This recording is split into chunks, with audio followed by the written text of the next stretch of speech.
దేశంలో అతిపెద్ద మంచినీటి సరస్సు కొల్లేరు. ఈ ప్రాంత ప్రజలకు ప్రకృతి ప్రసాదించిన వరం కొల్లేరు. లక్షల మందికి ప్రత్యక్షంగా పరోక్షంగా ఉపాధి కల్పిస్తున్న కొల్లేరుకు ఆక్రమణలే పెద్ద శాపం. ఈ ఆక్రమణలను తొలగించి కొల్లేరును ప్రక్షాళించాలని ప్రతి ప్రభుత్వం చెప్పే మాటే. ఇప్పుడు కూడా విజయవాడ వరద ముంపునకు కొల్లేరు కారణమని, ప్రజల ప్రాణాల కోసం కొల్లేరును క్లీన్ చేస్తామంటున్నారు ముఖ్యమంత్రి చంద్రబాబు. కానీ వేల ఎకరాల్లో కొల్లేరు భూములను ఆక్రమించిన బడాబాబులను కదపడం కుదిరే పనేనా? ఇప్పుడే కాదు, చంద్రబాబు తొలిసారి సీఎంగా బాధ్యతలు చేపట్టినప్పుడు కూడా ఇదే మాట అన్నారు. ఆయన తర్వాత రాజశేఖర్ రెడ్డి కొల్లేరుపై ఉక్కుపాదం మోపాలనుకున్నారు. రోజులు మారాయే గాని కొల్లేరును ఎవరూ కాపాడలేకపోయారు. మరిప్పుడు సీఎం చంద్రబాబు శపథం నెరవేరుతోందా? చూద్దాం.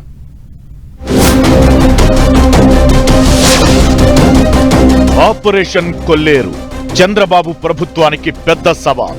విజయవాడ ముంపునకు ప్రధాన కారణమైన బుడమేరు, కొల్లేరు ఆక్రమణలను తొలగించాలని నిర్ణయించారు సీఎం చంద్రబాబు. ఆయన అభిప్రాయంతో డిప్యూటీ సీఎం పవన్ కళ్యాణ్ కూడా ఏకీభవిస్తున్నారు. భవిష్యత్తులో వచ్చే విపత్తుల నుంచి విజయవాడ నగరాన్ని కాపాడాలంటే కొల్లేరును క్లీన్ చేయాలనేది చంద్రబాబు ఆలోచన. సీఎం ఆలోచనలను 100% సపోర్ట్ చేయాల్సిందే. కానీ కొల్లేరు సరస్సు, అక్కడ జరిగే దందాలు, ఇతర వ్యవహారాలు తెలిసిన వారు కొల్లేరు ప్రక్షాళన సాధ్యమయ్యే పనేనా అని సందేహాలు వ్యక్తం చేస్తున్నారు.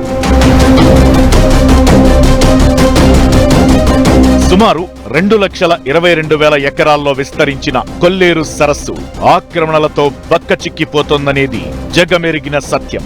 12 మండలాల్లో 120కి పైగా గ్రామాల వారికి కొల్లేరే జీవనాధారం.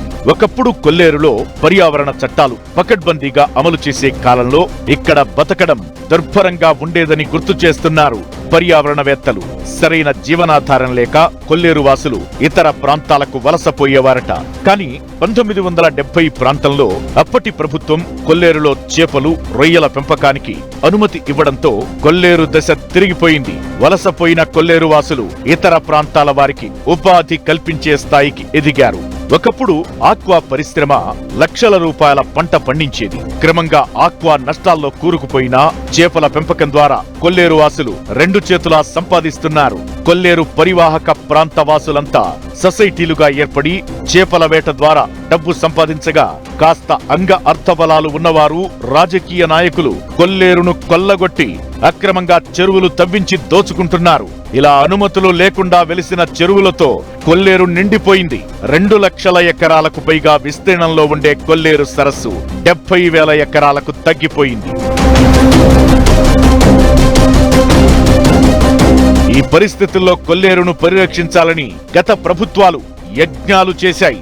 గతంలో చంద్రబాబు సీఎంగా ఉన్న సమయంలో 1999లో కొల్లేరు ఆక్రమణల తొలగింపునకు ప్రత్యేకంగా జీవో జారీ చేశారు. కానీ వివిధ కారణాలతో ఆ జీవో ఆచరణకు నోచుకోలేదు. అనంతరం గద్దెనెక్కిన దివంగత నేత వైఎస్ రాజశేఖర్ రెడ్డి 2006లో మరో జీవో జారీ చేశారు. కొన్ని చెరువులను బ్లాస్టింగ్ చేశారు. అయితే ఆక్రమణదారులు సుప్రీంకోర్టుకు వెళ్లి ప్రభుత్వ ప్రయత్నాలను అడ్డుకున్నారు.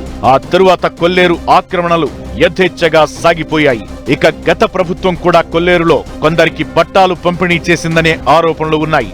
ఈ పరిస్థితుల్లో ఇప్పుడు వరదలు కొల్లేరుపై ఫోకస్ పెంచేలా చేస్తున్నాయి. దీంతో కొల్లేరులో ఆక్రమణల తొలగింపుపై మళ్లీ ప్రకటనలు చేస్తున్నారు సీఎం చంద్రబాబు. విజయవాడ వరదలు, కొల్లేరు ఉగ్రరూపం చూసిన తరువాత ప్రక్షాళనపై ప్రభుత్వం ముందడుగు వేయాలని భావిస్తోంది. అయితే తలా పాపం తిలా పిడికెడు అన్నట్లు కొల్లేరును కొల్లగొట్టడంలో అన్ని పార్టీల వారి పాత్ర ఉందనే ఆరోపణలు ఉన్నాయి. ఇక్కడ ప్రజా ప్రతినిధులు, మాజీలు అంతా కొల్లేరు దందాలో పాత్రధారులు, సూత్రధారులే అంటున్నారు. ఏ పార్టీ అధికారంలో ఉంటే ఆ పార్టీ నేతలు దండుకోవడంలో ముందుంటారని చెబుతున్నారు. అధికారం చేతులు మారగానే పాత్రధారులు మారతారని చెబుతున్నారు. నేనే రాజు, నేనే మంత్రి అన్నట్లు కొల్లేరు ప్రాంత ప్రజా ప్రతినిధులు వ్యవహరిస్తుంటారు. కోట్ల రూపాయలు తెచ్చిపెట్టే కొల్లేరును ఖాళీ చేయడానికి వారు అంగీకరిస్తారా అన్నదే అంతు చిక్కని ప్రశ్న.